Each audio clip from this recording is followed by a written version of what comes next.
Good day everyone, especially kay Ma'am Liliani. Our topic is Malolos 1899, Chapter 4, Social, Political, Economic, and Cultures, Issues in Philippine History. Bakit ba natin ito pinag-aaralan? So, sa hindi nyo pa nalalaman, ang Malolos 1899 ay isang makasaysayang pangyayari sa ating bansa. So, dako na tayo kung ano yung nakapaloob sa Malolos.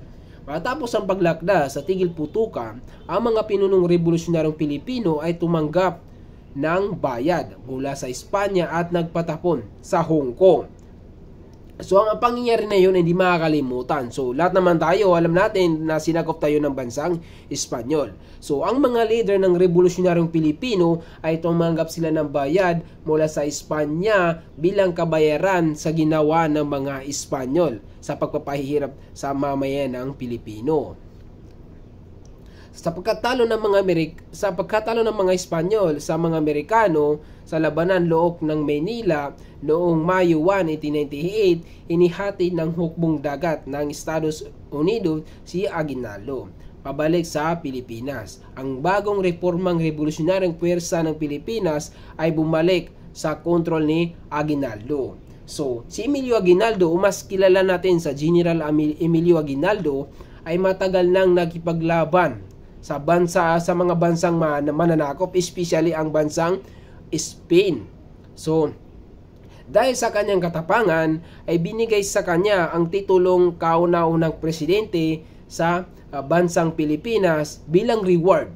So, kumbaga bilang gantimpala sa ginawa niyang kabayanihan dahil pinagtanggol niya ang bansang Pilipinas laban sa mananakop. Si General Emilio Aguinaldo ay isang dakilang pinuno ng bansang Pilipinas. So isipin mo, isa kang sundalo tapos nagipaglaban ka para lang may pagtanggol mong bayan, ha? So isipin mo, napakahirap na isipin yung gano'n, ibuwis mo yung buhay mo dahil lang sa kalayaan ng bansang Pilipinas. So nahala si Emilio Aguinaldo noong 1898 at bumuo na mga kautosang Republika ng Pilipinas na mga mayayamang lalaki. So which is yun yung mga senador. So bumuo ang Malolos, pumili ng komisyon na isang konstitusyon noong September 17, 1898. Bumuo ng grupo o kumbaga parang senador. Di ba example, di ba tulad ngayon yung presidente, di ba may mga senador. So ang mga senador ay sila yung pangalawang gumaguide sa Amerika, presidente. So, labas natin ito ng vice president kasi hindi ko alam kung sino vice president that time. So, imang kuha kung may presidente, vice president that time.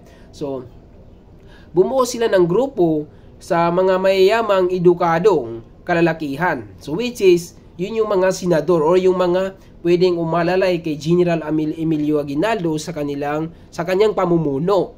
So, mapansin mo pag i-search mo ang Malolos 1899 ay lalabas doon yung picture ni Emilio Aguinaldo kasama ang kanyang mga tauhan. So ang mga tauhan na yun yung mga tutulong or isang grupo or mga senador na hahawak sa batas ng Pilipinas.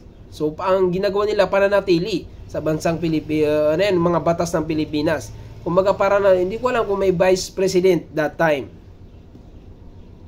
Ngayon dako naman tayo sa pangalawang paragraph. Ang konstitusyon ng Malolos ay isang makasaysayang dokumento na naglatag ng mga prinsipyo at instruktura ng unang Republika ng Pilipinas.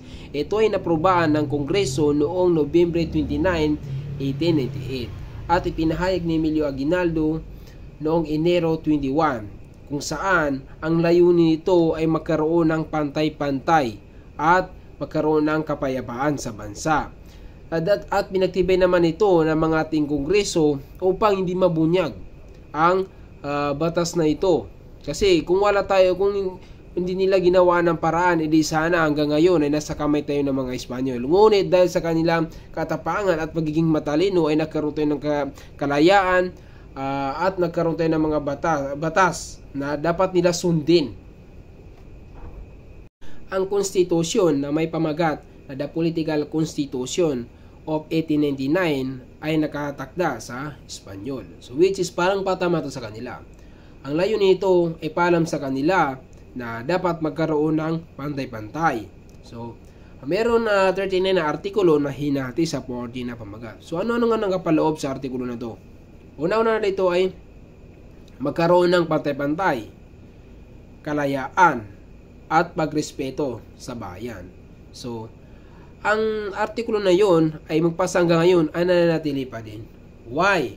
Kasi nga, kung walang ginawa mga kongreso na batas na ipagtanggol ang ating bansa, edi sana madali tayong sinakop ng iba't ibang bansa. Kasi nga, ang Pilipinas ay sa pinakamagandang bansa na maraming yaman. Especially mga prutas or gulay, kung ano man yan. Ngunit, dahil nga sa husay ng mga ating bayani o mga kongreso, ay napanatili nila ang batas na yun. Yun yung magkaroon tayo ng kalayaan at bawal tayo istorbohin. So, which is, napakagandang ginawa ng ating mga bayani. Kasi nga, hanggang ngayon is maayos yung pamumuhay natin. So, walang gumigera sa atin. Kasi nga, kung that time kasi, that time kasi uso yung gera. So, wala pa masyado yung mga speaking. Wala pang debate that time. Kasi uso dati gera. So, pag nagera ka ng bansa, which is, sakop ka na nun. So, ngayon kasi, uso na ngayon is, puro batas na, pinapairal puro batas. Hindi na gera. Dinadaan na ngayon sa usapan. So, napakaganda talaga ng ginawa ng mga kongreso. Dahil, kung hindi dahil sa kanila, di sana hanggang ngayon ay magulo pa rin yung bansa Pilipinas. Ngunit, dahil sa kasipagan nila at sa katalino, ay napapanatili yung kagandahan ng bansang Pilipinas at mga pagtanggol ng bansa natin. Kung hindi dahil sa kanila, wala. GG tayo. Hindi sana hanggang ngayon sakop pa rin tayo ng Espanyol. Ang 8th artikulo naman ay ito yung yung parang magkaroon ng batas na magboto sa mamumuno. Example, yung bansang Pilipino is magkaroon sila ng karapatang bumoto, which is example yung kasi ang ang 8th artikulo ay attention talaga sa pagboto kung sino mamumuno. Pero that time kasi hindi nakasikaso. Kasi nga gera, nasa kalagitan tayo ng gera. So example, president ako. So nasa kalagitnang ng gera. So hindi ako pwede basta-basta magipagpulong sa mga kongreso na nasa kalagitnang ng gera kasi nga mahirap 'yon. So example, bigla ka na lang umupo sa bumbahan ka ng galing sa ibang bansa. So mahirap talaga. That time kasi uso yung gera talaga is napakalupit compare sa ngayon. Kaya nga hindi basta-basta makapag-meeting yung mga namumuno dati dahil nga sa gera, bigla malaman mo bigla isang araw bigla makita mo andyan na yung mga mananakop na ibang lahi, which is napakahirap talaga na magipagpulong that time. Kaya nga magpasalamat tayo sa ating mga bayani dahil kahit paano nagawa nila ng paraan na magpulong para sa kalayaan ng ating bansang Pilipinas. Ang panguling artikulo naman ay konstitusyon ng Espanya ng 1812 na naging basya ng konstitusyon ng Malolos. So which is kasama na rito na bansa is Belgium, Mexico, Brazil, Nicaragua, Costa Rica, Guatemala, and konstitusyon ng France. So ang konstitusyon ng France ng 1793 ay yung pagiging karapatan or magkaroon ng kalayaan sa bansa, which is napakaganda nga naman. So ang Malolos kasi doon kasi sila nag-base sa konstitusyon ng Espanya kung saan nanatili yung kapayapaan at pagrespeto. Kasi kung hindi nila ginawa yun, hindi sana hindi maayos yung pamuhay natin. Hindi sana sa kamay pa rin tayo ng Espanyol. So ang Espanyol kasi alam naman based on my understanding, ang Espanyol kasi kapag nasa panon, so pwede kanila yung parang under yung bansa nyo, pwede kayo mag-supply mga pagkain sa kanila. Yun yung ng mga Espanyol, iba sila manakop, malupit talaga. Bago pa man naging presidente si Emilio Aguinaldo ay may mga dati ng proyekto sa bansa. Una na dito, kartilya at sanggunian hukuman. So, pinamuno naman ito ni Emilio Jancito, kung saan ang pinapakita nito ay ang pagmamahal sa bayan at pagtatanggol sa sariling bayan, which is example, which is, kumbaga, example, sinakop tayo ng ibang bansa. Isipin natin ngayon. So, example, sinakop tayo ng ibang bansa, ay pwede natin ipagtanggol ang ating bansa. Why? Kasi nga, ang pagkakaroon ng batas that time, hindi biro. Isipin mo, yung buhay ni Emilio Jacinto ay isinakripisyo niya, alang-alang sa kapayapaan ng mamamayang Pilipino. Which is, kailangan, example, pag sinakop tayo ng ibang bansa, kailangan natin ipagtanggol ang ating bansa. Hindi lang para sa ating sarili, kundi para sa lahat. Which is, panatili ang kapayapaan. At saka, siyempre, pagmamahal sa bayan. Pag pinagtanggol mo yung bansa natin, matatawag ka talagang pagmamahal sa bayan. Kasi nga, pinagtanggol mo yung bansa hindi ka na bayani. Yung mga sundalo, mga ganyan, bayani yan. Siyempre, pinagtanggol nila yung bansa. And pinapanatili nila yung kapayapaan. Ngayon, dako naman tayo sa preamble of the Political Constitution of 1899. Ang 27 artikulo ng Title 4 ay nagdidetali ng mga likas na karapatan at popular na soberanya ng mga Pilipino. Ang pag-iisa nito ay hindi nagpapahiwatig na pagbabawal sa anumang iba pang karapatan na hindi hayagang nakasaad. Ang mga Pilipino o mga kongreso ay nakaisa sila na bigyan ng karapatan ng bawat isa magsalita kung ano yung gusto nilang ipahiwatig o hikayat ang kanilang opinion. Kung saan, after magsabi ng tao na ano yung gusto niya makapit na karapatan, ay pag-aaralan ng mga kongreso kung ang kanyang sinabi na karapatan ay naaayon ba sa kabutihan. Dahil pinapakita nito na tayo mga Pilipino ay nirerespeto natin yung karapatan ng mga iba. So, pagbibigay ng karapatan na magsalita yung tao, pagbibigay ng karapatan na makuha ng tao yung gusto niya kung yun ba ay nakakabuti. Kasi kung hindi naman nakakabuti, ay pwede naman tayo tumanggi sa karapatan ng tao na yun. Pero, based on sa ay ginamit doon ay bigyan ng karapatan na pakinggan yung karapatan ng iba and magkaisa kung ano yung talaga yung makakabuti. Ang Titulo 3, Artikulo 5 ay nagpapahayag din na kinikilala ng Estado ang kalayahan at pagkakapantay-pantay na lahat ng paniniwala, gayon din ang paghihiwalay ng simbahan at Estado. Ito ay mga direktang reaksyon ng mga tampok na pamahalaang Espanyol sa Pilipinas, kung saan ang mga prail ang mga naingibabaw na ahente sa Estado. Kung saan, ang artikulo na ito ay nagpapakita ng pagrespeto sa mga tao kahit makakaiba man yung lahi at religion. Ipagpalagay natin dito sa Pilipinas. Bagamat makakaiba ang ating religion, Islam, Christianity, Lumad, or kung ano man na religion, kasi may tao kayo sa Pilipinas na walang religion. So kahit ganon, ay may karapatan tayo na mamuhay ng maayos dito at mamuhay ng mapayapa. May karapatan tayo na manatili dito sa bansa. Gayon din sa ibang lahi. May karapatan sila pumunta rito at umuwi. Which is, kung hindi naman masama yung intention nila na pagpunta rito. Example, may dayuhan. Pumunta rito. Ang gusto niya ay mamuhay ng mapayapa. And iba yung religion niya. Which is, bawal siya pigilan. Kasi yun yung paniniwala niya at may karapatan siya manatili dito dahil ang karapatan na ito ay hindi lang para sa Pilipino, kundi para din sa lahat. Mapadayuhan o makakaibang lahi o makakaibang religion ay isa lang yung pinupunto nito. Yun yung kabutihan at kapayapaan. Ayon sa Titulo 2, Artikulo 4 ay dapat maging popular na kinatawan, alternatibo at responsable at dapat gumamit ng tatlong natatanging kapangyarihan, legislative, executive at judicial. Yun yung example sa ating Pangulo.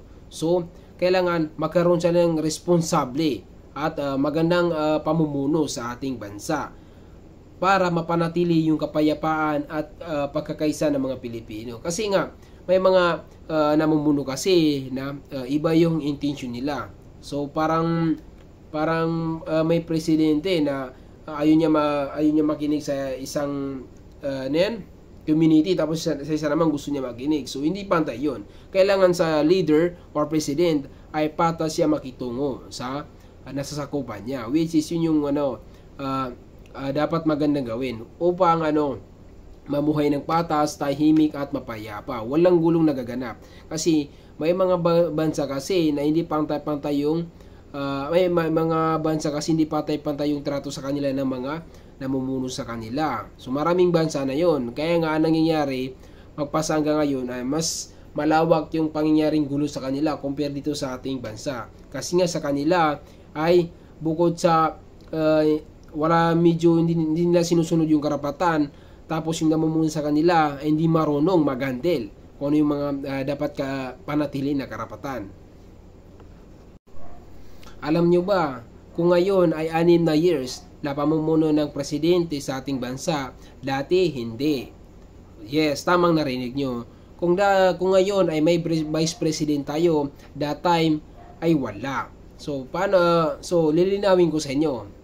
Si General Emilio Aguinaldo ay naging presidensya na walang naganap na botohan. Why? Kasi nga, itinanggal siya na presidente dahil sa ginawa ng Amerika. Kumbaga, yung mga bansang Amerika ay tinanggal nila si General Emilio Aguinaldo bilang president dahil nga sa kanyang katapangan. Walang nangyari na botohan. Nung nakaupo na si General Emilio Aguinaldo, mas kilala sa Emilio Aguinaldo, ay doon na nagkaroon ng batas na kailangan magkaroon ng botohan kung sino yung mamuno sa bansa. So, ang pamumuno dati ay 4 years. So, wala pang vice president. An example, si General Emilio Aguinaldo, namuno siya na walang presidente. So, merong senador, yung mga congress, pero walang vice president. Kung sakaling mawala si General Emilio Aguinaldo, isang mangyayari, mag-elect. Kumaga yung example, parang bubunutin na lang kung sino yung magiging presidente, walang magaganap na eleksyon. Kumbaga, example yung Amerika, kukunin ka niya, bigla ka niyang ilagay sa pwesto. Yun yung mangyayari, walang mangyaring botohan. So, dako naman tayo sa pinakahuling part. Ito ang the 1899 Malolos Constitution was never implemented due to ongoing warfare. The Philippines effectively became a territory of the United States when the Treaty of Paris was signed between Spain, the United States, transferring Philippine sovereignty on December 10, 1898. So, after ng pananakop ng Espanya, after nila matalo sa bansang Pilipinas, yung sinabi ko kanina na dati magkasamang Pilipino at saka Amerikano para palayasin yung bansang Espanyol, dito sa part na to, hindi. Magkalaban na ang Amerikano pati Pilipino sa part na to. Dahil nga, after masakop ng Espanyol ang Pilipinas, ibininta niya sa US. After niya mabenta, yung US, siyempre binili nila ang Pilipinas. Nangyari, pumunta rito ang mga Amerikano upang sila naman yung sumakop sa atin. Ang nangyari doon, yung mga ginawang batas ni General Emilio Aguinaldo ay na-useless ng 2 years ata kung hindi ako nagkakamali, or ilang years. Kung hindi ko matandaan. So, ang pagkakalam ko, yung mga ginawa niyang batas ay na-useless dahil nga nakalaban natin ang bansang Amerika. Bakit kaya natin nakalaban ng bansang Amerika? Ang pinakadahilan ay yung Espanyol ay bininta nila, ay yung Spain ay dahil nga nasakop nila ang Pilipinas, bininta nila ang Pilipinas sa Amerika. So after mabenta, yung mga Amerikano naman ang sumakop sa atin. Yun yung naging dahilan ng away. Kaya nangyari yun. So tuloy-tuloy yung away hanggang sa sinakop natin ng mga iba like ng mga Japan. Pero hindi pa tayo nakapunta sa hindi pa natin topic yung Japan. Yun ang ginamin ko lang doon is yun yung dahilan bakit nga nag-away yung Amerika pati Philippines, dahil nga yung Spain bininta niya yung Pilipinas sa Amerika. Kaya yun, after nun, yun, nag-away ng Pilipino at mga Amerikano, which is nanalo naman ng mga Pilipino dahil nga sa matatapang yung ating mga bayani, pinapairal talaga yung batas. Kaya which is Yun lang po. And ang susunod na reporter, si Prince Paglinawan. Yun lang po. Thank you po sa pakikinig. Thank you po, ma'am.